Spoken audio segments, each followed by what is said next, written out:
I just want to make sure that we don't get in a space of tearing our community down, because that's so easy to do, and it's popular. It's what gets the ratings. It's what gets the eyeballs. We love the negativity. I don't ever want to be someone that's just like, I'm going to choose to tear that person down. For what? Times is hard. Life happens. This is true. And you don't know what the next person's struggle is. So why am I going to sit here and kick someone while they're down? Now, personally, we have a responsibility to report what's happening. Yes, we do. And I'm just going to touch it. Like the Diddy trial and things like that, you have to deliver the facts and got to just deliver the facts. I can't put personal. Leave it at that. Like my outside the radio, I tell you exactly what I feel about that man. Make sure the mic is but off. on company time, when Right, I'm on a microphone such as this, Yeah. I gotta be mindful of the things I'm saying it, how I'm saying it. Because in Atlanta, if you talk about someone in Atlanta, it's not them you're worried about. It's the cousin, it's the best friend, The crew. it's the barber that like, oh, you know they Yeah. talking greasy about you, and I've seen that happen and backfire so many different times. I just know not to play with anyone's name, Right.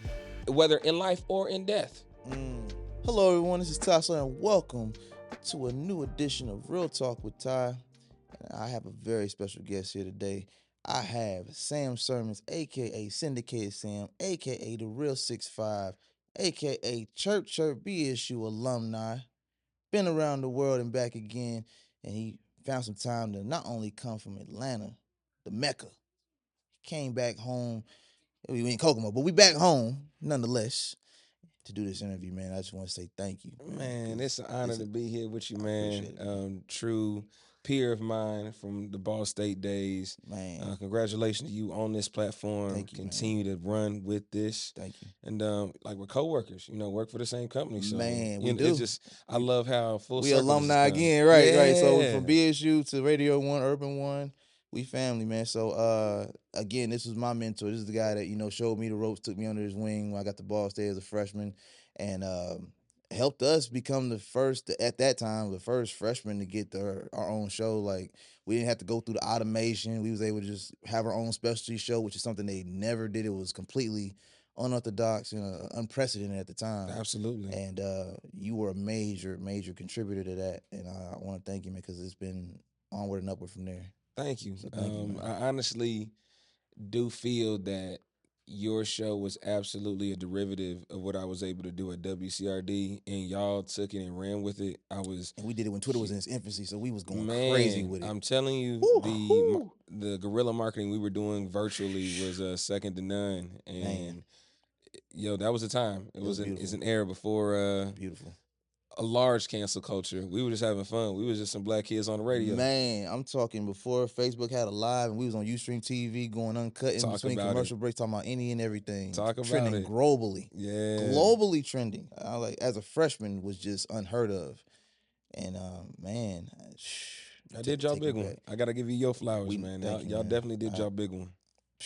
It just went so fast. It's like I didn't get a chance to really like realize it in the moment. You don't know you're trailblazing until you look back. You're like, wow, we were podcasting when podcasting wasn't even a term yet. This is a fact. And I didn't realize that till like years later when like Joe Budden started coming out and everything. I was like, we were doing that. You and your crew. We were doing it, yeah, but we Talking didn't shop. know. We didn't know. Yeah. So I guess that's what the blessing and the curse of being a trailblazer. You don't know what you're doing. You till never after. see it in the moment. And the thing is, your vantage point is gonna be so much different than your listeners. Like, people to this day still talk about Loud Pack Show. Wow. It's crazy. Like, That was so over 10 years ago. more than 10 for me. Like, it's Yeah. So Yeah. I'm looking at almost 15 from then. So Man. crazy concept. But I know I'm talking to you like they was there. But we here. But for those who don't know, who is Sam Sirmons and what do you represent? Sam Sirmons is an individual that's passionate. He's an individual that doesn't necessarily need validation from anyone else. He's confident in his product, in his delivery, and what he stands for is just trying to be on the right side of the right. I'm not perfect by any means of the imagination, but what I've aspired to be is more of a representative of what can happen if you stay the course. what can happen if you literally trust in your struggle just long enough for it to really like turn in your favor. So Man, that's all it is. no, you hit the head on the nail there. Stay in the course. Um, where do I want to start? After Ball State, Mm-hmm. obviously, you finished your journey there. What was the plan then? And if you set goals there, how well have you accomplished those and exceeded those goals since Ball State? Um, that's a really good question because I'm not gonna lie to you. The goal after graduation was just like get out of Indiana. Okay. You did that. I didn't, and You, I did that. did that. Did your big The one. rub was after graduation, or I want to see, I won't even say that because I had to take summer courses that summer. So Fair, I that's fair, got to that's fair. walk in spring with my classmates. Right. So I had some courses to take during the summer, and I like beforehand, like usually people have their jobs lined up. Like I had applied to Radio One Indy, I had applied to like any station, Mm-hmm. in Yeah, the Indy area, I know and that just process all too could well. not get a call back for anything. I went through that. Yeah. Yeah. And so I had a job application for H Craig. I had a application for Sears, Okay. and I think for like Mike's Car Wash randomly. And I'm just like, I need to work after Nah, for graduation, real. Yeah, but for real. I'm just like, some gotta hit, or I'll be just in the workforce. Fortunately for me, I would say 2 days before the spring commencement, I get a call from um, V103 CBS Radio, which is now Odyssey, down in Atlanta, and they said, "Well, we'll have you for our internship program." I'm like, "Yes," but I gotta finish these classes. But I'm on the way down this summer. Don't trip. Like I'm coming. As soon as I get So done, to wrap this up, I'll be there. I will be down there. Yeah. So literally, had that not happened, I'm not sure if this journey happens at all. So you talking about 11th It hour like clutch? it's a 0.0001% chance of it making, Wow.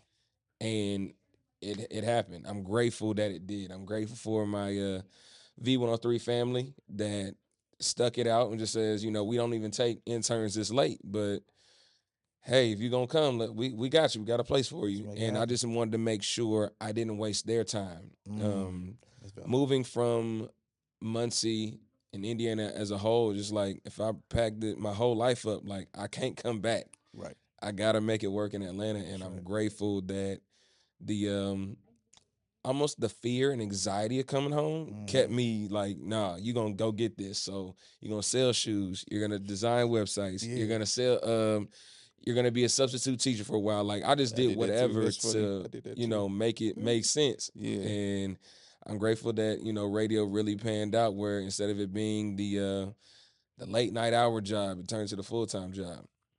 Hey, I like that. So let's rewind just a little bit for them. What originally sparked your passion for media and storytelling? Um, I think it's always kind of been there. Came from a musical family.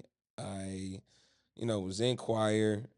Just always around it. My parents both directed choirs. Like it's always been prevalent and around, and just like randomly, like I got an old YouTube video of me and my guys in my high school. We just dunking at the park and like just setting up a camera and shooting. And I never even thought about making it my major at Ball State. Like I was a business administration major, and I Wow. switched it my junior year after I'm just announcing intramural basketball games. Okay. And what ended up happening is, you know what? Someone said you should try the campus radio station because I'm just having a ball talking ridiculous on the mic. But you was I mean it's your guys. So Yeah, it's like you and at the park. yeah, exactly that. Right. So I'm just Yep. like, Yep. I'm the guy that's like the voice, just like the N1 mixtapes that we grew up on. Like I was, Oh. talking crazy. Yeah. That I enjoyed that. That was Yeah. just like Freedom. for poops and giggles. Yeah, Like but there was it's nothing, there's a sense of freedom to it. You don't absolutely, have no structure. You just doing you.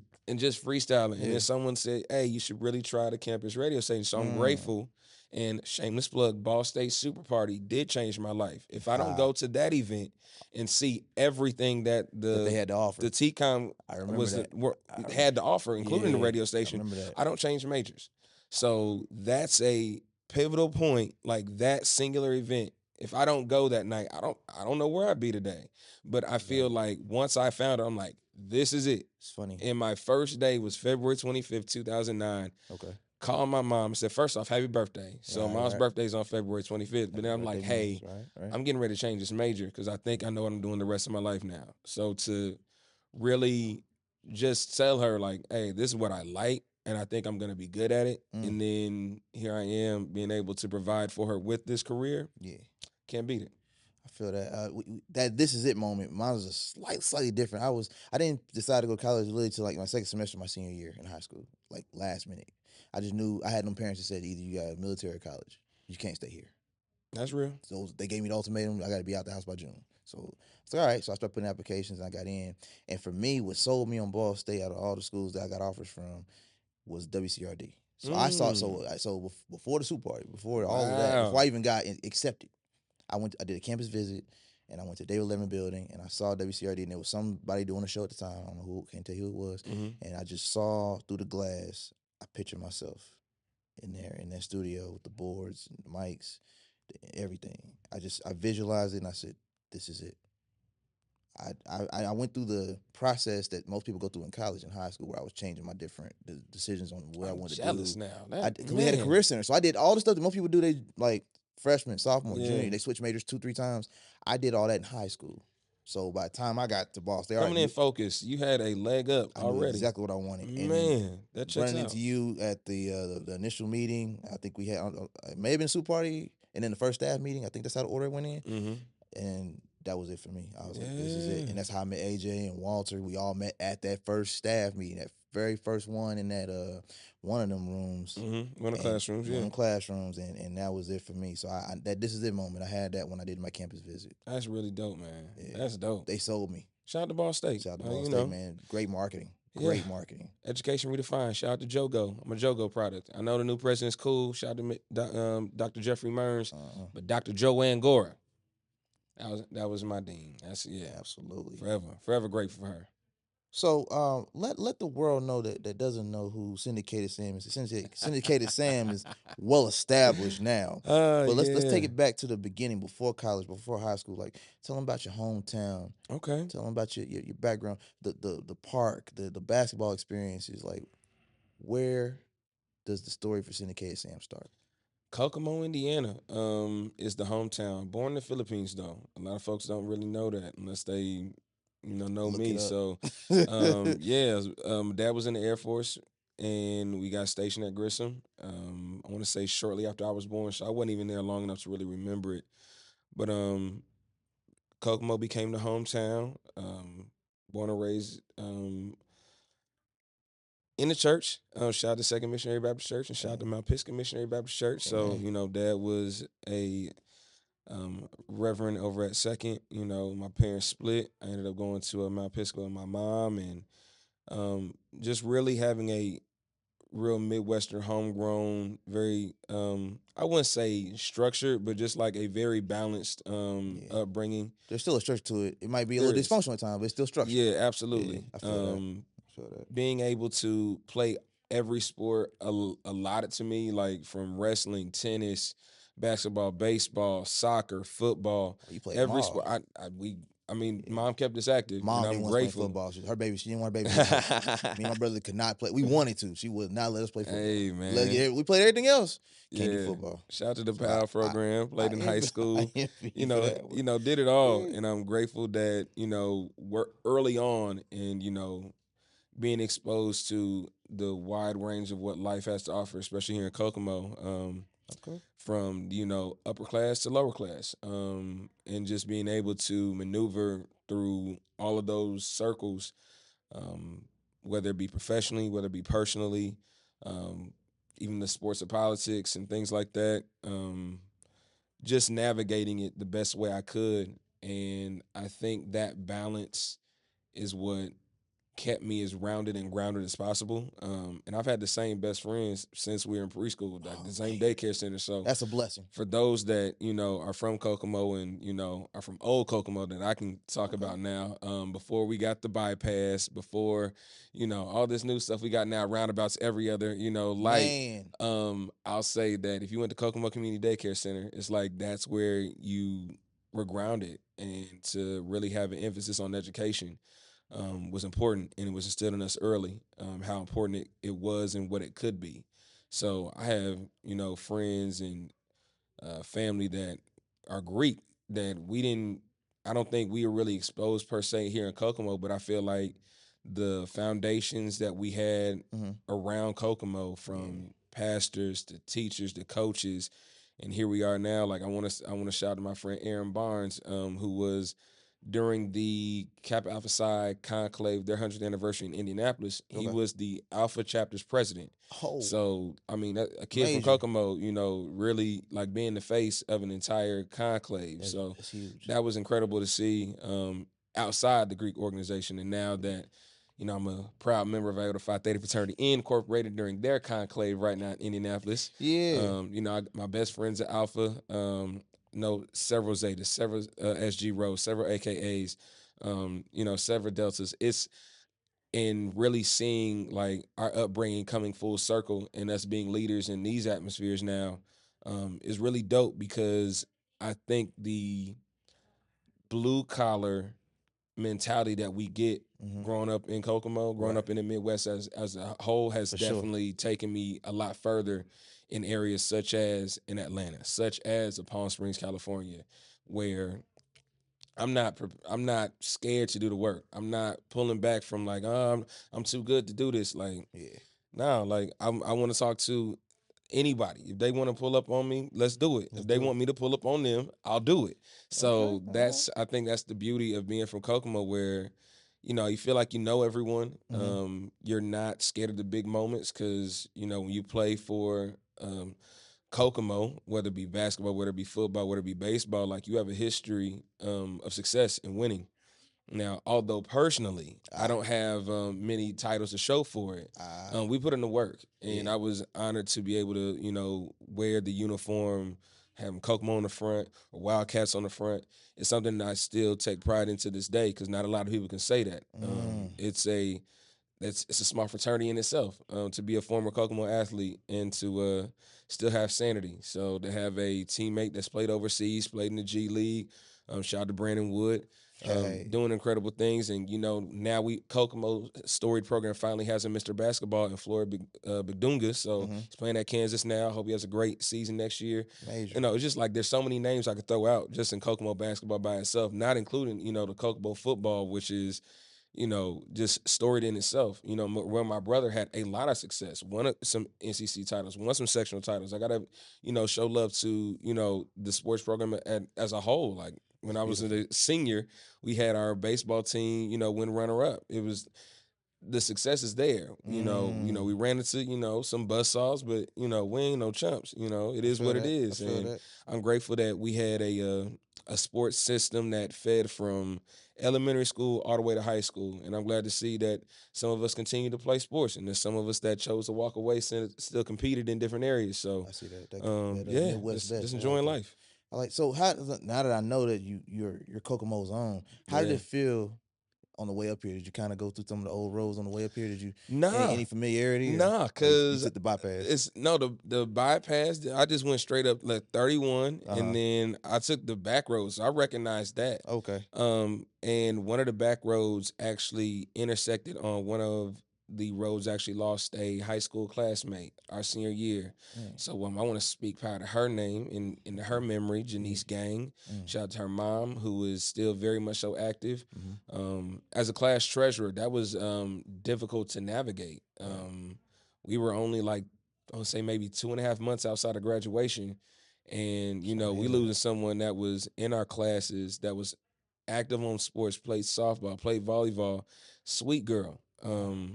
And you just like, that was our, I guess, reality check that we're not invincible. Mm. And you can't take the life that we have for granted. Right. So, Right. for moments like that and for the classmates I lost even before we got to high school. So I know she just had a birthday. She turned 37, Adriana Whitehead, sending love and prayers to her family because I Mm. can't imagine like losing a child at like 13 and still trying to navigate life without that part of your family. So Right.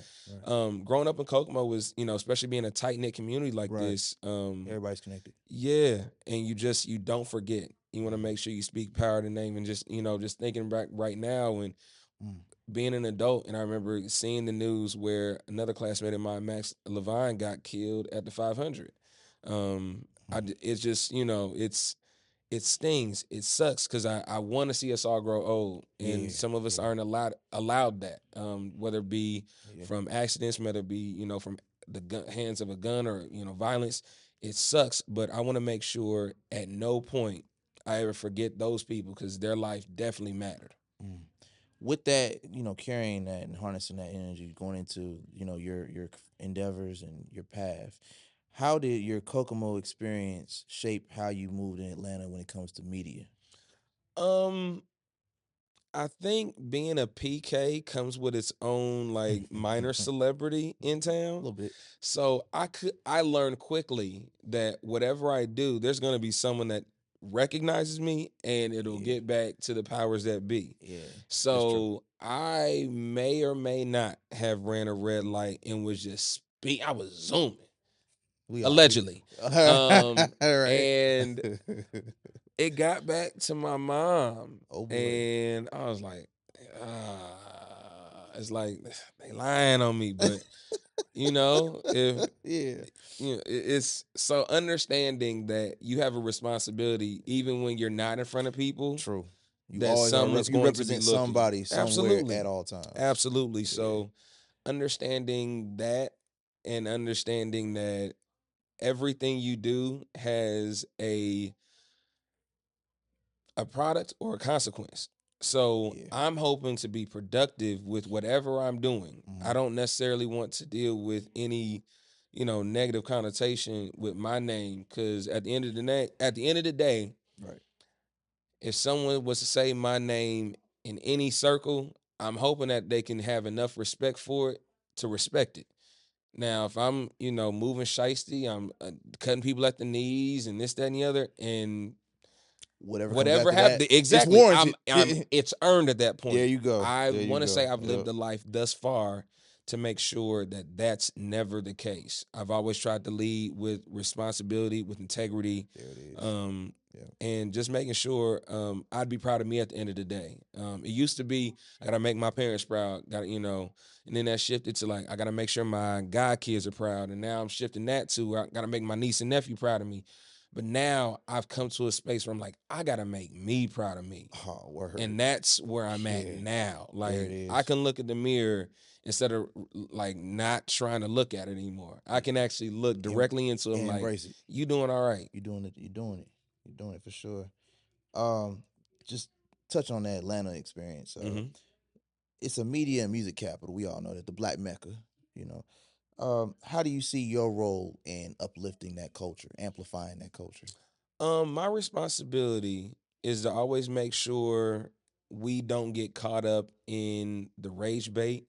We Mm, don't get caught up in the super politics in regards to it. Cause at the end of the day, um, we have a civic responsibility to inform, engage, entertain. right. But I don't want it ever to come in a space where, you know, we jeopardized our name, our brand for the clicks or Clicks. the There it ratings. is. I Yeah. don't I don't ever want it that way. Word. I want folks to like what I do. I want people to like our show because of who we are Not who we're trying to and be. not what we're trying to be. Yeah. I don't want to sit here and sell someone a dream like, oh, I'm out here doing it. I'm out here like nine figures and this, that, and the other. No, I'm still very active in using Klarna and Afterpay because, Hey. what? Gas is Yeah. still not cheap, Hey especially man. coming up here. What? The way this Indiana, economy. fix it. Listen. Yeah, it's. Listen. I just want to make Oh sure man. that we don't get in the space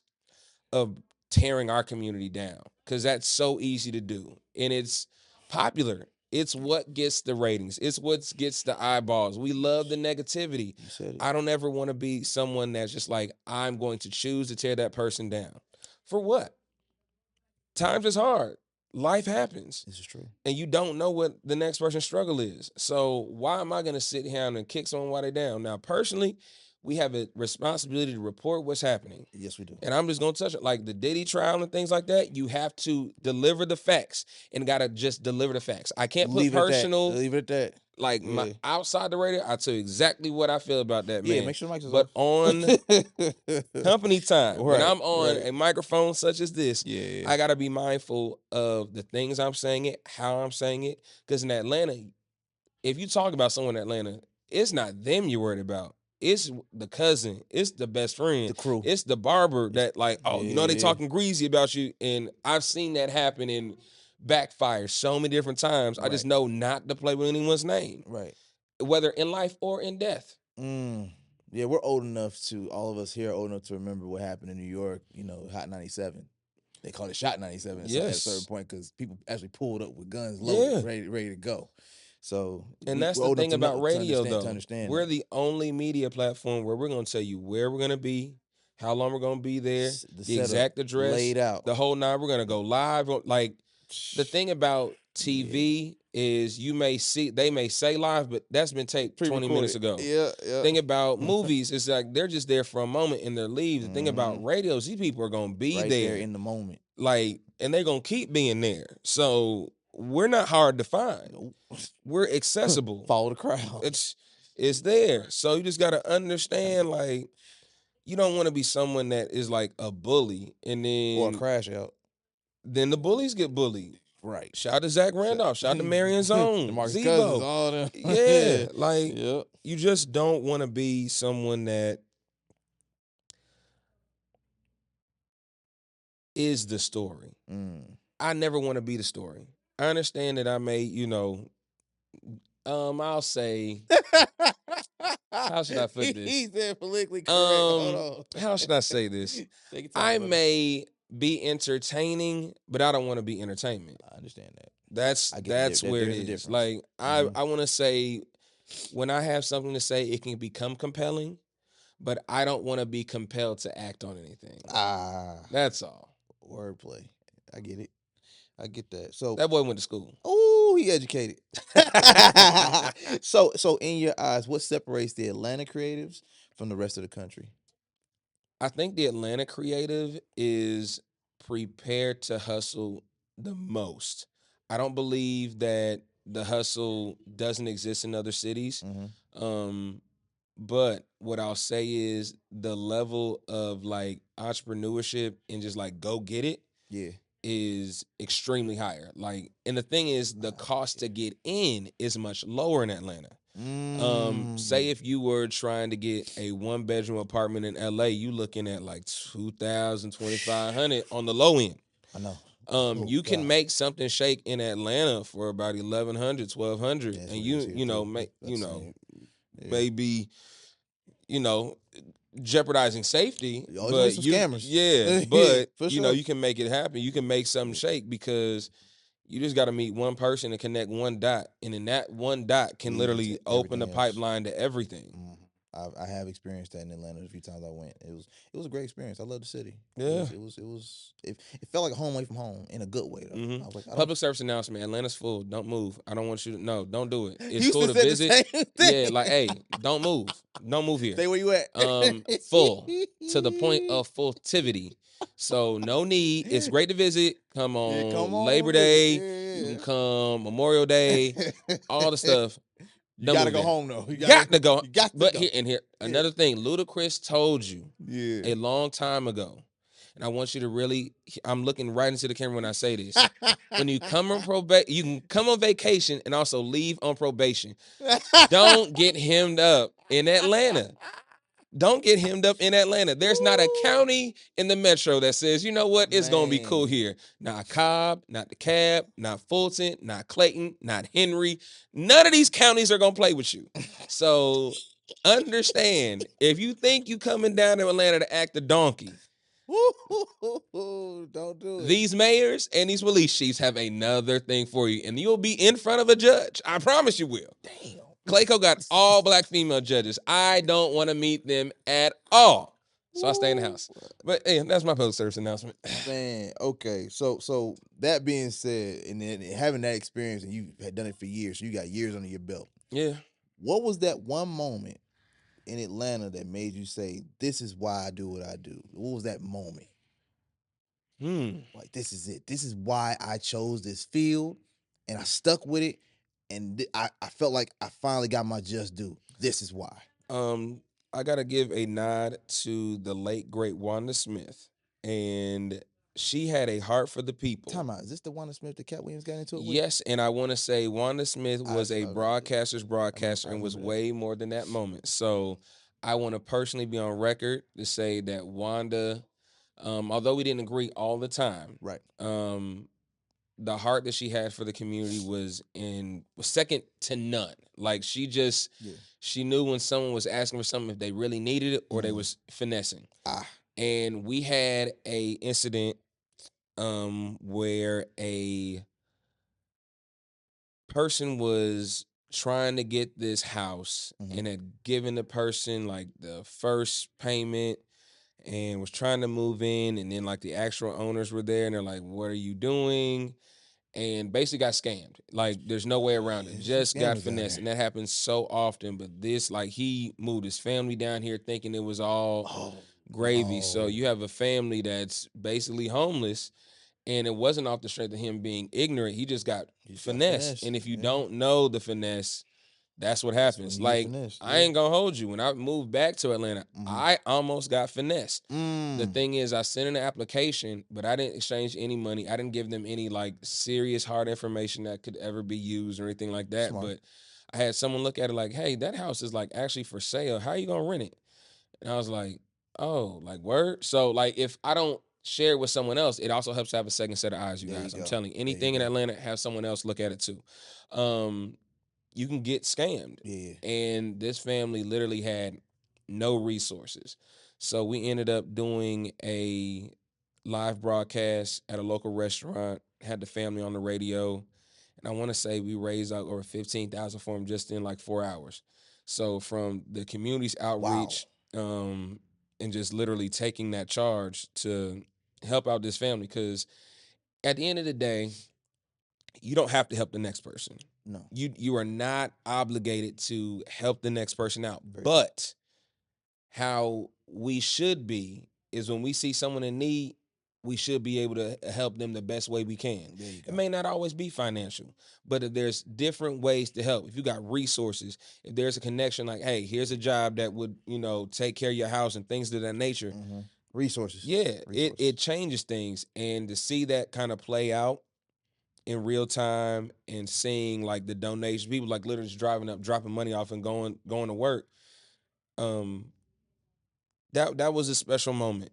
And I'm grateful to have been like someone that was calling people like, hey, can y'all get here? Can y'all do this? Can y'all take the money? Because as a station, we can't accept money. So just trying to, organize and orchestrate that as an associate producer. I wasn't even executive producer then. I'm just like, I'm behind the person. Got you. And But you're making still making stuff behind the scenes happen. That was special. So to really like change someone's trajectory, instead of being homeless, now you have you'll have somewhere to go. Like people provided housing and also financial means so you can sustain yourself while you get right back on your feet. Beautiful. That showed me the power of radio and that the communities we serve, they care just as much as we do. Like that. You kind of touched on it a little bit earlier about working a lot behind the scenes on content. How do you decide what stories deserve to be told when you're going through that process? Ooh, because there's always something. The thing about radio is you don't get the same day twice. No, you do not. There's going to be something that happens overnight, development.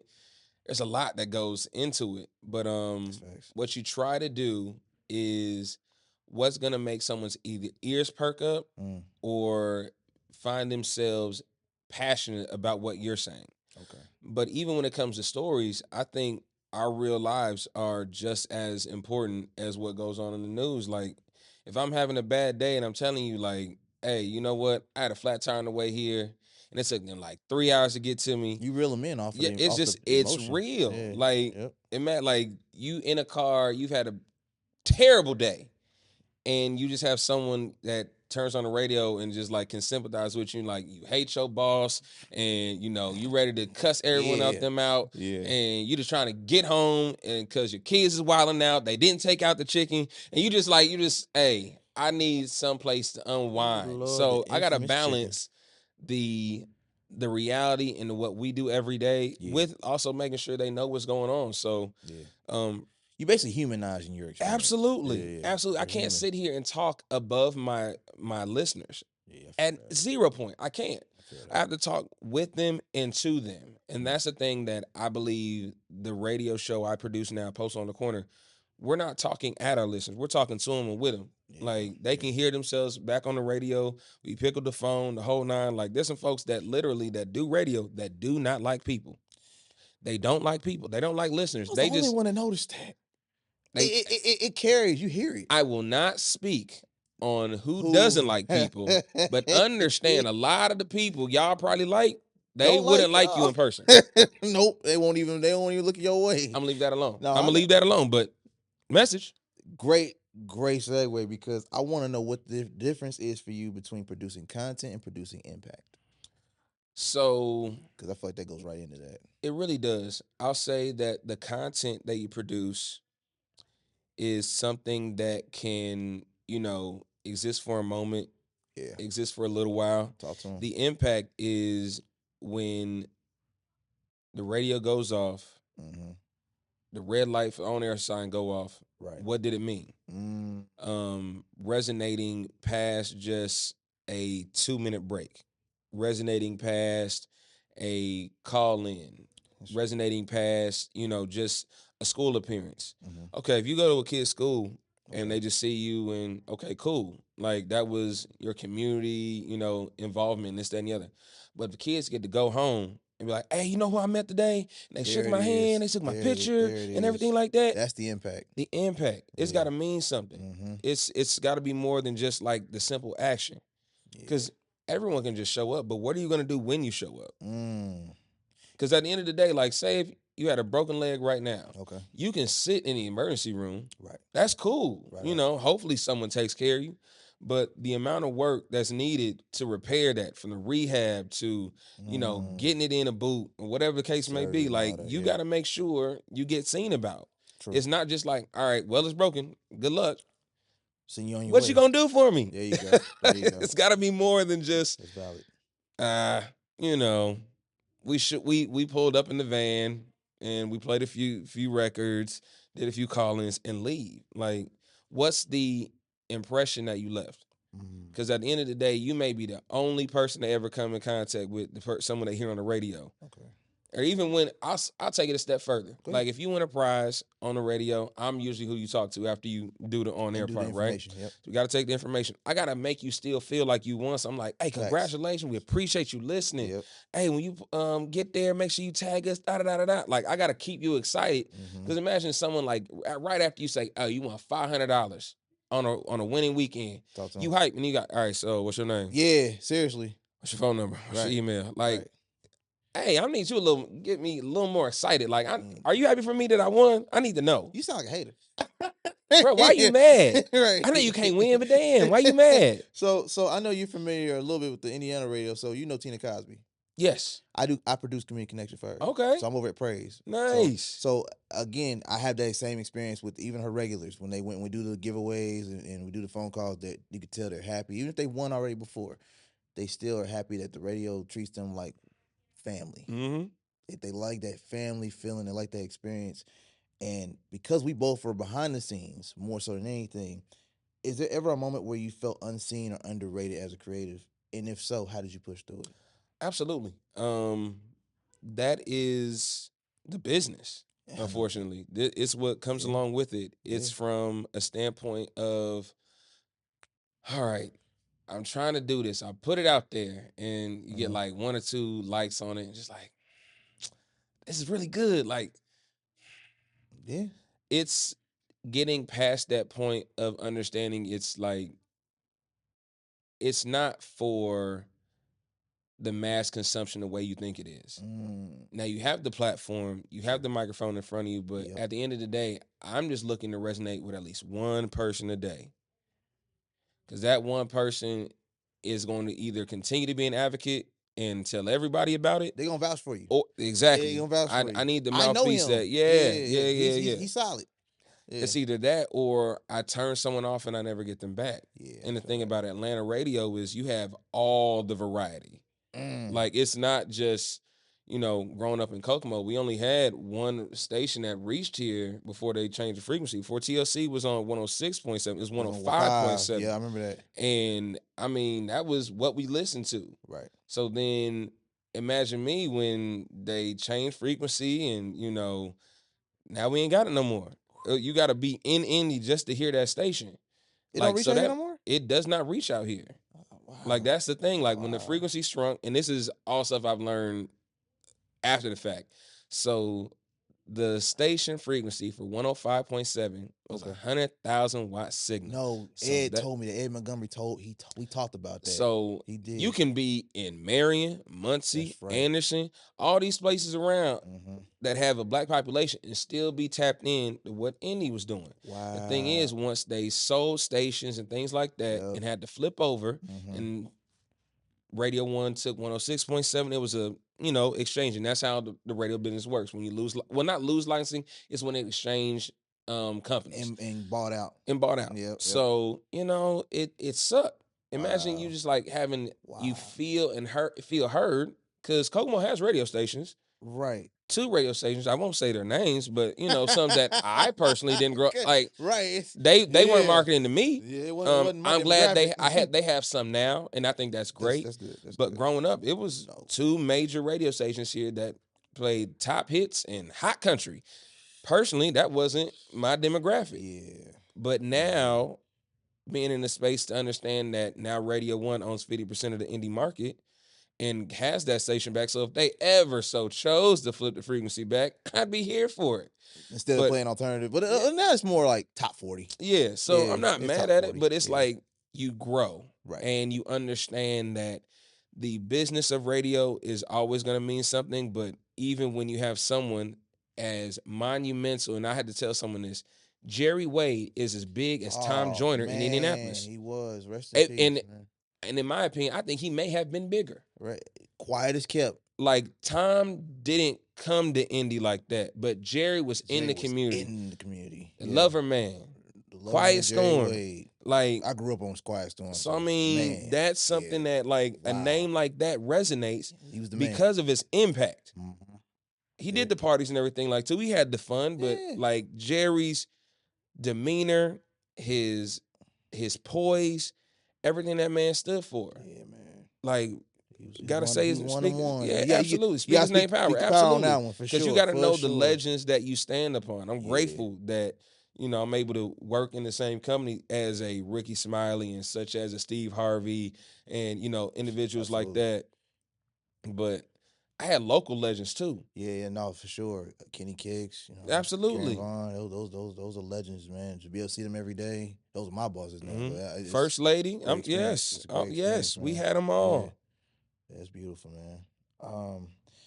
That being said, with all your experience and all the different journeys that you've been on in this business of radio and media, what advice would you give creators trying to balance their passion with profit? The real question that I would ask them is, how far are you prepared to trust your struggle? Because you're going to. Oh, that's like facts. that's you can't escape it. It's inevitable. It's inevitable, but how far are you willing to trust in your passion and struggle at the same time? There are many of nights in Atlanta I had sleep for dinner. That's just the facts. It's like, you just, hey, you ain't even got the 25 cents to go get the oodles and noodles. It's just like you were having sleep for dinner. Yeah. I'm gonna take you a step further.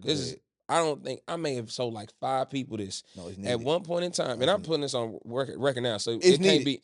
It's not gonna be used against me. But as an intern, I didn't have internet in my apartment for like 3 months. Every night and every morning before the morning show, I'd be at McDonald's using their Wi-Fi to pull stories.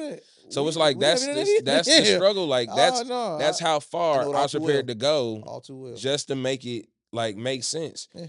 Had to do the work. Had to do it when no one was looking. When like you when you're down in Georgia and you thinking like the power's included in your rent, and you find out it's not. You gotta like actually turn it on. So not having power for like 18 hours and trying to make it happen, and man, it's not, you learn the hard way. Yeah, you struggle, but how far are you prepared to trust that struggle and knowing there's something on the other side of it? That builds character. You hope. It can break you though. I've seen a Make you lot of break people that yeah. came down to Atlanta with dreams, and when the dream didn't work out, they had to go home. It's not all. It's not everyone Everybody has ain't the gonna make success it. story, Yeah. and that's something that you got to be Realistic, real with. realistic about it. Yeah. Cause not like as much as I want to say everybody can make it, everybody can get on, everybody that works hard is gonna get it. That's not always the case. Cause with radio, there's a limited amount of spots. They're not creating new radio stations. They're not creating new frequencies. The numbers on the dial, the numbers on the dial. That's it.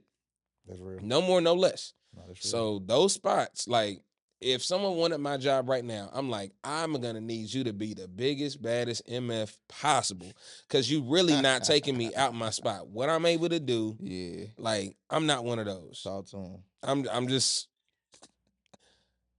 humble brag. I literally came into Atlanta understanding like I'm gonna have to put someone out of a job. Ooh, see, I knew going into it, yeah. I'm gonna put someone out of a job. And when it came down to working on the morning show and they're just slicing cast members, I'm like, I'm gonna survive every cut. What I do cannot be replaced and or duplicated. What I bring to it is special. Yeah, You can try, you can that's a clip. I can give you all the ingredients, but you'll still not never gonna make get the this. sauce. Yeah, You're not there gonna it get is. it. So that's just the facts though. Yeah, I get it. I get And you. that's not something that came overnight. It's just like You I had to built that. tell myself that. Yeah, you built that. But up, though. now I can say that confidently. Like It's there's proven. no one that can play me at my position. It's proven. And it's funny because looking at even my journey, I haven't been on Radio Once. It hasn't been quite a year yet. Mhm. I'm coming up on a year, and AJ was leaving for another opportunity. Mm-hmm. So what he did was he helped Karen like, hey, get my man to do this. He been staying with it. He been doing his independent thing this whole time. He's the perfect guy for it. If y'all love what I was able to do while I was here for, I think it was like a year and a half or so, he's the guy to do it. So Yeah. he pushed me up the line that way. That's off the strength of relationships. Literally. And that's what it is. Maintaining our relationship Absolutely. post-college, and then building up his relationship with Karen Vaughn and Kenny Kicks and all of them, and making his, credibility solid, and saying, I'm vouching for him. If anybody come in and replace me, it needs to be him. Got you. And that's special. That's in understanding you work and network laterally. Like if you try to go straight to the top, like those folks don't want to talk to you. No. They'll entertain you. Yeah, they'll laugh at you and but laugh in your face. Understand, like you ain't getting far you got to with that. move to the left and the right. Mm-hmm. That's all. That's how I've made it and I been get successful thus far. Like get it's never been me trying to be like, oh, let me jump on this syndicated show. I'm just like, no, like I was good with the talent even before I was starting to fill in. Right. Like I had a rapport with them, and then they were like, hey, can you start doing this? 12-hour days. All right, let's get to it like I'm an intern again. Like, let's get it. At least I'm getting paid this time. Man. And, then that turned into the opportunity that I'm in currently. So, to take a show, I've started, 3 separate shows in radio in my short career. I have been on 2 syndicated products, and now I'm in 24 unique markets, 4 of them being in the top 10. Like, you couldn't tell me leaving Muncie, Indiana with all of my belongings in my Saturn View that I was gonna be here. You couldn't tell me. I would have laughed. That you would have been where you're at right now. I would have like, no, I couldn't call this at all. I didn't call my shot for what I'm doing now, but I'm here now. What we gonna do? Keep going. Got to. Keep going. That being said, because this is a key factor in how you were able to reach from that Saturn View to 24, right? How do you build those authentic relationships in an industry that's full of egos and gatekeeping? It's a great question. The gatekeeping is because you're going too high. And you got to understand your space in the ecosystem, and to understand you got to grow and mature. And I feel like the connections that I've made were never the ticket makers. It was the ticket takers. I knew the people at the door. Okay. That'd be like, hey, I need 2 tonight. I need to get in here. I need to do this. And just making sure those people are taken care of. Because at the end of the day, got you. The titles in Atlanta are, depending on the industry, it's all vanity. It just looks good on paper, and they can't do anything for you. So ego strokes. Absolutely. Okay. Absolutely. Got you. So what I've attempted to do is always to make sure I showed everyone love and made sure I spoke to everyone. Handshakes. Every day. A head nod if I'm too far to get to you. So nobody feels If I'm on the mic, I make sure, hey, I see you over there. Like, it's the simple things No, I've noticed that that. people remember. I have noticed that. And you got to be outside. I don't know anyone that's ever made it from just like, I'm staying at the house and someone going to discover me. It doesn't work that way. No. And you got to go to any and every event possible. It doesn't matter what fields you're in, from beauty, from food to entertainment, Okay. to the legal stuff. Like, you got to be able to work any room. And what I will say, and this is free game, you got to have your like 30-second elevator pitch down to let them know who you are, what you can do, and how they can reach you. Yeah. Like, don't stutter, don't seem unsure. Like, when I say it's got to be so solid and impugned, Like you you got to rehearsed understand, like, Yeah. you got to make That's the your most 30 of your second, moment. your 30-second press kit. That's it. You Yeah. got to be able to sell it. Mhm. And if you don't have something that they can scan real quickly, that, hey, this is how you can find me right here, get on it.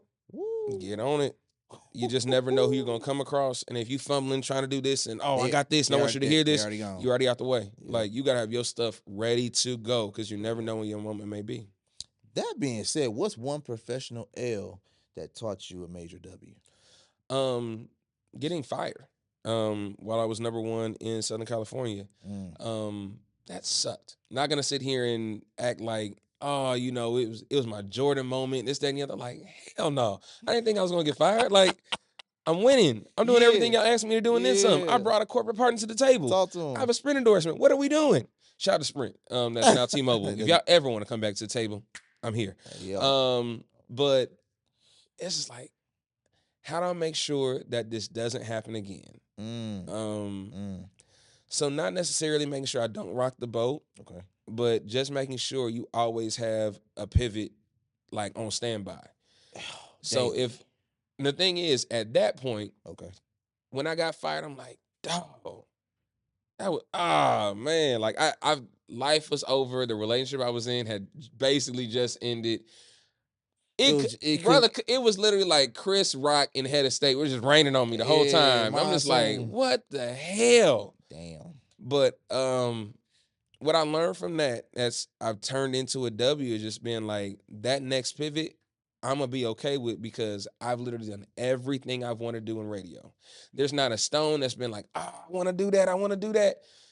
All right, so I think my biggest ones were like, all right, I want to go number one in a market. I did that 3 straight times. No promotion, no backing. I was beating the streets out in Southern California. Love it. And I'm like, I want to be number one in Atlanta. Was doing that on the weekend show on a station that necessarily wasn't as popular on the weekends. Okay. Then I went like, all right, I'm gonna get back to, producing the number one show, and possibly even being syndicated. Did that. Had a press release where they misspelled my last name. I think that was a omen to me not being there where I needed to be, and that's okay. But then it was like, my next goal was, I'm like, I did 1 week of posting on the corner, and we had Trillville coming in. Yeah. And I'm like, how can I just take it from a regular interview to a moment? And so I'm like, all right, they coming in. I want to do like a ratchet tiny desk. So I gotta like set the scene. I gotta like, and shout out to Wakini, the Black Mac in Atlanta, for helping me bring this to life, because he brought like the talent. So the young women that that were in college, professionals, this, that, and the other, had them all lit in there. Set the scene. I had the throwback jerseys all over the place. You went all out. Had the fake money all over the place. We had the flashlights like from the music video. And it was just like, hey, I made a moment. And I was filling in for that job at that point in time. Oh man, so that wasn't even like, I was like, let me like, put my stamp on this real quick. Yep. And I was able to do that. And it's like, to even come up with the concept 106 and post it. Like, why not? Why not? Why not turn this into something that I'm like, I can hang my hat on? Like, I created this for this brand. I'm not even a part of it yet. Whoa. I'm like, so when the position opened, which I knew it would be, who to call. I got to apply pressure. Like, so here's what I can deliver. And this was just on a whim. Off the strength. That wasn't me. Like, I didn't book that guest, but when I found out he was coming in, you set it up. Let's turn it up. Let's make it special. Let's make it a moment. I made sure instead of waiting for the moment to happen, I started making moments. Beautiful, man. That's it. Like, getting to talk to Wale and Jermaine Dupri is just like my talent wasn't available. I'm not gonna let us miss out on those moments. I'm gonna sit down in the chair. Y'all gonna jump in after the fact and post and say everything I done asked. It's gonna sound like y'all were talking to him right there. Say less. It's more so just understanding the moments and understanding like whatever happens, be able to like, hey, we gotta move in this direction now, because everything is not going to be linear. Even my radio path, it's not been linear. Like when I went back to Ball State and they were like, yeah, so what small station did you start out right after college? I'm like, I didn't start out at a small station. I'm sorry. Sorry, I don't have the same thing that you expect of me, that I worked at a mom and pop station. I didn't. I went to the #1 urban station in the country out of Marconi the second year I was working there. Like, I was award winning, like, out the gate. My rookie year. Yeah. Like, I didn't win rookie of the year, but I was on the all first team. Like, I was doing it. So, you know, to go from that, then to go in a small market, and then get fired in a small market, and then come back to Atlanta, and then doing the great things. Like, it's not been like, it's not been this way. It's not been this way. It's got to cross over. You got to figure out what's going to be next, and I can control where the ball's going next. That's beautiful. So, because you have that level of control, let's check in on the culture for a second. Yeah. What's your take on the current state of Black media and representation in storytelling? I think that platforms like these are needed and necessary. I feel like they're just as important as radio. At the end of the day, the amount of money we're generating via streaming, via podcasts, brand partnerships, like all this is important. Right. To give us a level of our own table. Because back in the day, we felt like we had to go to our LAs, New York, Chicago's, Miami. Atlanta's. You felt like you had to go to these bigger media markets just to get on, but you can make it happen on your own time and on your own dime. That's beautiful. So however much you choose to give to it, however much you choose to donate to it, it is contingent off your success and your work. And the culture is in a good space, but there's stains on it at times. Elaborate. I know, but they might not know. Yeah. So when you have people that can sensationalize and just flat out lie about people, and that's how they get hot. Right. And where you have a Tasha K that has run everybody's name through the mud, and then when, Cardi B spun the block on that lawsuit. The lawsuits happen. And that's the thing. We have an advantage because we know the ethics. We know the background. We went through the school. Yes, we actually, went to school for it. And I'm saying not everyone has to do that. But the problem is people don't understand when they get in front of this mic, someone's going to take that as law. You're held responsible for everything. Absolutely. Everything that goes into this microphone, you're held responsible for. So from, certain podcast brands like being sued over the Sandy Hook thing, because people are like, oh, that was a hoax and this, that, and the other. And that family said, oh, like my child dying was propaganda. So this lawsuit, let me show you what this lawsuit. Let me show you, and take all your assets. Woo! Like the thing is, as much as freeing this can be, and you can literally get a name for yourself in the right moment, you can also cost yourself everything. Literally. Not everybody's gonna, be on the street and have a sound bite that turns into merchandise and, a podcast, endorsement deals, and this, that, and the other. Not everybody's fortunate like that. No. But also understand, like, what comes with that. People are going to start approaching you with stuff, and you're going to start signing your life away and not understanding. You just signed the Death Row Records. Don't even know what perpetuity mean. Not that. You done sign your likeness away, and then they going to pimp you. They going to, now we have, the thing is that we didn't have in a educational standpoint that is now prevalent is AI. We didn't have to worry about that. No, we didn't. Now you have even stations understanding that we're going to have to look into AI. And if we don't find a, show we want to put there or syndicate or anything like that, we can have AI generate us a voice and make it seem like, hey, I need you to read this, and make it sound like a real person. And people won't know the wiser. It's already bad with video. If you didn't think it was bad enough that y'all are getting got with some of these like church spoofs and things of that nature. Oh, if y'all only knew. And the thing is, automation's not new. No, we've been It's doing. not new at all. We've Radio been, does that We've often. been doing automation. Yeah, But quiet as kept. artificial intelligence running the automation, that's where it's going to get spooky. Yeah. And that's why being relatable, talking about real things, and not just something generic that someone need to type in We'll or we'll can come up. separate you from artificial Yeah, intelligence. absolutely. Because we still have souls. We still Absolutely. real people. And have compassion. There's things that we're going to be able to do that they'll never be able to touch. Like the human emotion, where you can tell the AI to be sad, be frustrated, be depressed, and this, that, and the other. But I'm sorry, real depression is still real. That's I don't facts. care what AI, like your therapist, you talking to on Chat GPT and this, that, and the other. Talk to a person. Right. We can't automate everything. No, we cannot. Especially driving. What are we doing with autonomous cars? Stop it. Because in Atlanta, they are learning the hard way. Atlanta streets ain't built that way. Nope. Atlanta traffic ain't built that way. And y'all speed limits is wow. Hey, I seen some things down in Atlanta. be careful in Atlanta, because Ooh-wee. and them boys be clocking. So I'm at a cool 74 when I'm driving. So at least you can do that. Up here, that's too fast. Still, very true. Be careful. So that being said, because you brought up AI, that's a valid point. Raise this next question: radio, podcast, TikTok. Where do you think the culture's headed next in terms of platforms? Because AI does play a part in this too. It does.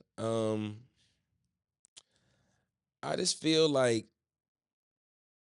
the live portion of things is being rediscovered. And I think the pandemic, because we were so isolated from it and we had so much virtual, it opened up a whole lane. Man. But now people want to go see these podcasts live. People want to go see their artists live. Like the FOMO is different now because you can go back outside. Right. You can, like, whether it be a pop-up, whatever it may be, if you have the fear of being like, I wish I could go to that, and you don't go, you be regretting. You're gonna make sure you're at the next one. Correct. Or you make provision. Okay. Beyonce done toured all these times and keep selling out because someone is going to miss something.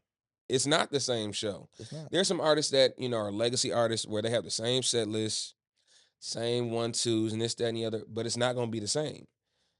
That's the beauty of certain artists, certain music, certain interactions that can't be duplicated. Okay.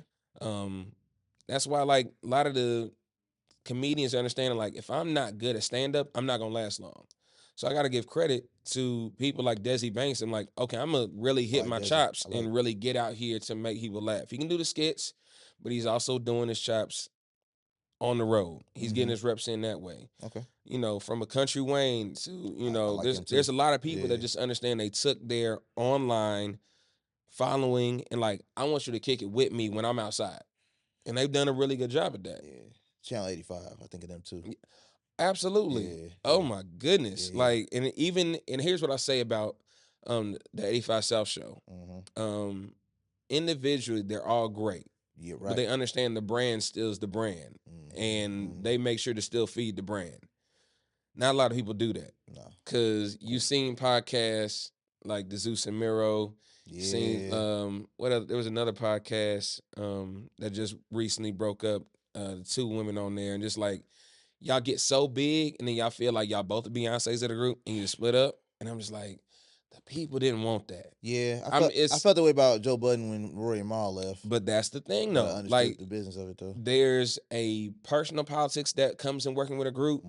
You gotta really manage egos, personalities, and things of that nature. Like even working in a group show that I've always had like an ensemble cast. I gotta make sure everyone's getting their needs met, both in front of the mic and behind the scenes. Right. It can't just be me favoring, oh well, your name is on the show, so we got to make sure you're good. I'm like, no, these people are actively doing stuff as well. Yeah, they're so equally from important. Yeah. All the DJs that are on our show to my technical producer, I make sure, hey, thank you. I'm able to be gone for a whole week because he's covering both his job and my job. Yeah, I'm grateful for it. facts. Shout out to Brandon. Salute to you, black man, because at the end of the day, you want to empower someone where if you need to handle something, you can take off and just like, all right, I know it's good. I do like the family and team aspect of radio, where if one goes on vacation, people can step up Absolutely. and still get their stuff done, but still, all right, if I'm at Praise, I'm next door to TLC's right next door. Mm-hmm. Or if I go on the other side of the hall and check on Hot, make sure Hot 100.9 is good. Mm-hmm. Like, we have that system where you check on your people. We have Absolutely. a Brandon too that does any and everything and fills in whenever somebody's gone for a week or what have you. So Mm-hmm. I understand that completely, and I do appreciate that part of radio. Yeah. Yeah, I do appreciate that. In media right now, who do you respect or get inspired by, or have been inspired by? Um, I've done my job as well as I have because I can't look at someone else too long. Okay. So not to say that I haven't been influenced by, the Charlemagnes or, the Tom Joyners or the D.L. Hugleys Okay. or anyone like that. They all paved the way. They made it to where I'm able to do what I do. Right. Um, and the great producers that I've been able to either work alongside in proxy or just be able to catch at a distance. So from your Beyonce Aloysiuses to your Hollywoods, um, I even produced Steve Harvey. So I've been able to produce so many people across the industry, Mm-hmm. and I just make sure I run my race because if I look at them too long, I'm gonna start to sound like them. I don't want to ever come to a point where I'm a carbon copy of someone else. Okay. Um, so not to say that again, within our company, super talented producers, top to bottom. No question. But also understanding what I bring to the table is special. That's right. What I'm doing with my show is special. So I make sure to I see you, but I'm over here working on mine. That's right. That's all there is to it. I like that. Now this is called the real talk round rapid fire, real quick. Let's get it. Favorite classic radio personality of all time. Now you kind of mentioned Jerry Wade. I don't know if you use him as your answer. Just throwing it out there, but if you got one that comes to mind, it's just all time favorite. All time favorite.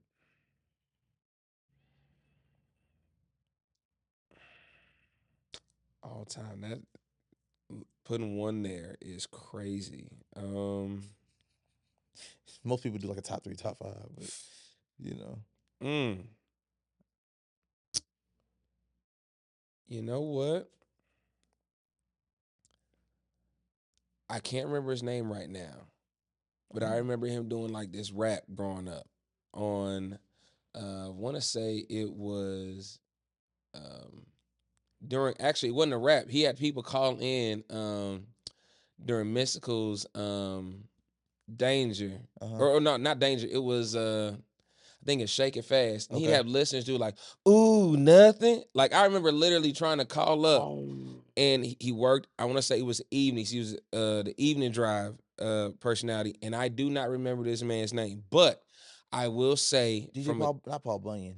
First off, get out of my head because I was getting ready to give him his flowers. Shout out to DJ Paul Bunyan. That's all I thought you were going to say. I was like, soundtrack to my elementary childhood, and middle school definitely years. DJ Shout out to Paul Bunyan. Wherever you are, I hope you live in a comfortable life. That 5 o'clock Mickey Ficky mix is legendary. Hello. Shout out to Paul Bunyan. Yo. Absolutely. Yo. But the actual personality that would do something like that, and just I remember that.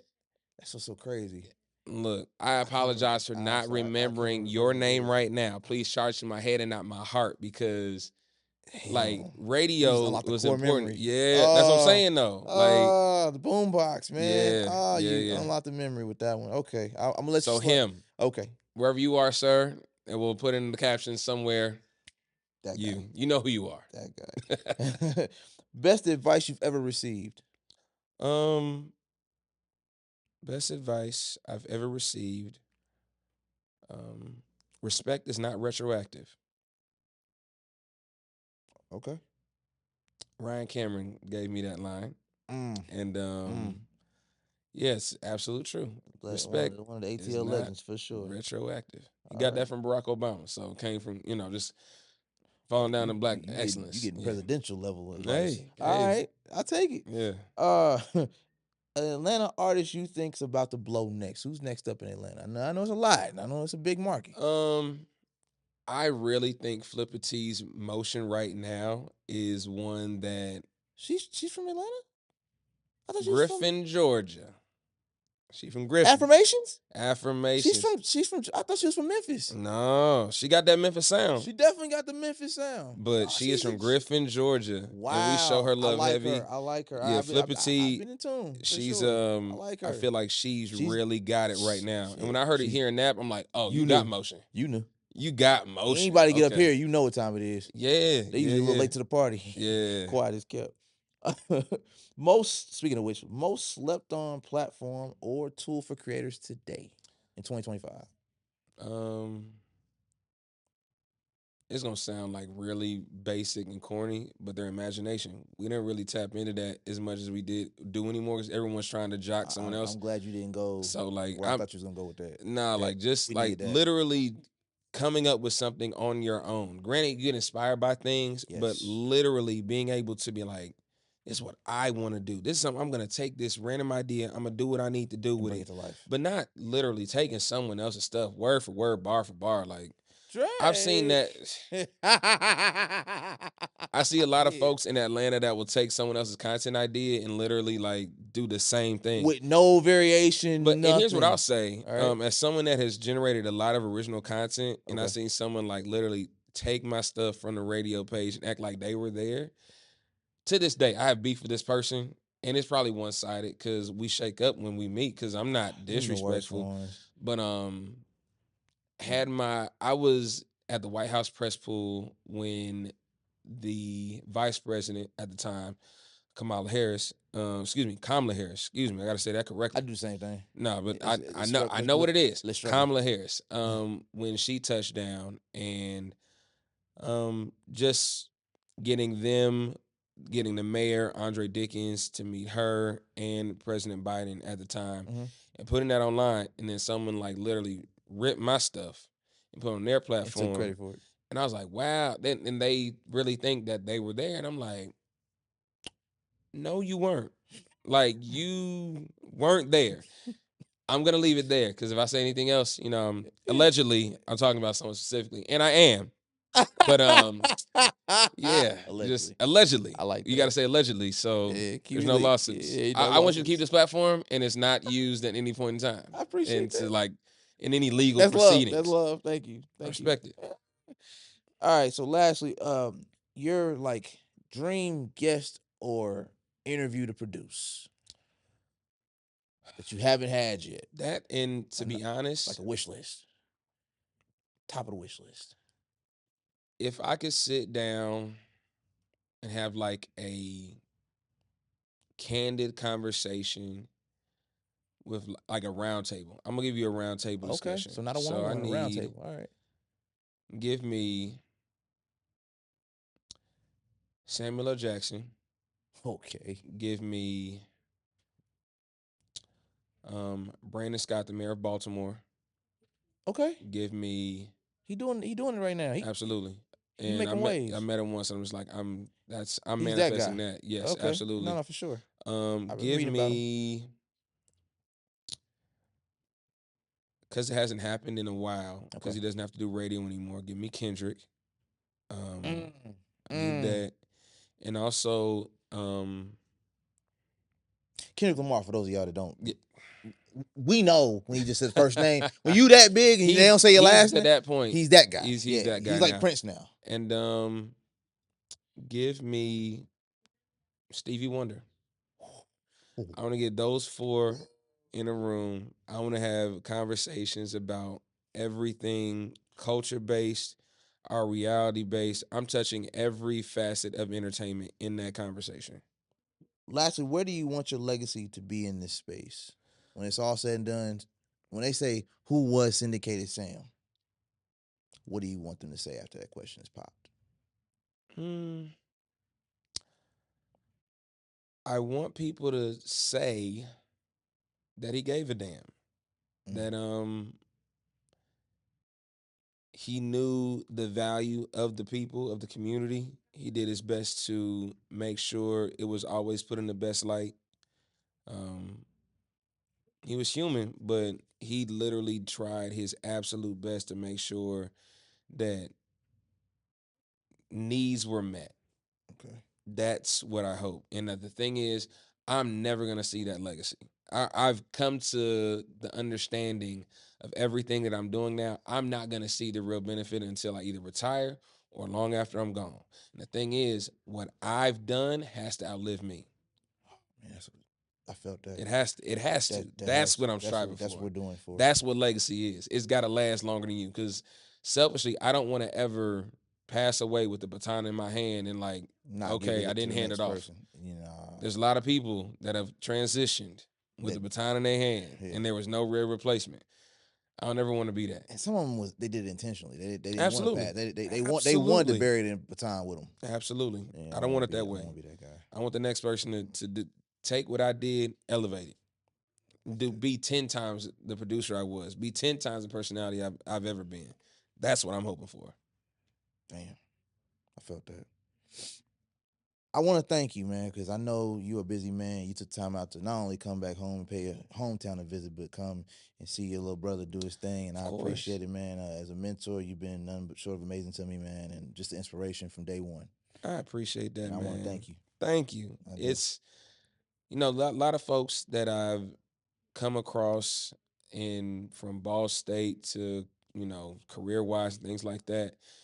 Sometimes we lose touch and things like that. Life is always going to happen. Life is but life. You want to make sure that you stay in a position of gratitude and humility. I don't ever want to act like someone like, oh, I used to know him, but he too Hollywood now. Word. Like I had an issue online recently where someone, not even that one. We had talked about, not even that one, but someone's just like, oh, well, I told people I was proud of you, but you was just a loudmouth punk now. I'm like, well, you know what?